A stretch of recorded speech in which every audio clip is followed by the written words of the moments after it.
Let's solve this example, variable demand and variable lead time की. इसके अंदर we have again same data जो कि हम पहले भी 2 बार कर चुके हैं यूज़, रीऑर्डर पॉइंट और पीरियोडिक रिव्यू सिस्टम के अंदर. वही डाटा हम इधर यूज़ कर रहे हैं. इसके अंदर लेट्स सपोज उधर तो हम standard deviation of lead time was constant, but here we say okay, there is a variability in our lead time, so standard deviation of lead time is 0.5 months, half a month. ठीक है. इसके अंदर जो lead time था, that was, if I recall correctly, it was 1.5 months, 1.5 months. So average lead time is 1.5 months, but standard deviation of lead time is 0.5. और इसके basis के ऊपर अगर हम इसको सॉल्व करें तो standard deviation of demand during lead time find करने के लिए, जैसे मैंने इक्वेशन बताई है, L T multiply by standard deviation of, in this case it will be monthly demand, उसको स्क्वायर किया, plus monthly demand square multiply by standard deviation of lead time square, और फिर उसका स्क्वायर रूट ले लिया हमने.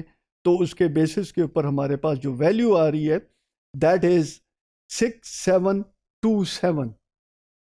ये वैल्यू हमारे पास आ रही है standard deviation of demand during lead time की, उसकी कैलकुलेशन. और अगर हम ये देखें तो इसके अंदर जो आपका सेफ्टी स्टॉक है वो सब्सटेंशली इंक्रीज हो गया, ऑलमोस्ट 50% से इंक्रीज हो गया. ठीक है. प्रीवियसली इट वाज 4000 के करीब था, now it has increase to 6000 से ऊपर, तो 50% से ऊपर इसका ये इंक्रीज हो गया, और इसका इम्पैक्ट ठीक ठाक पड़ता है.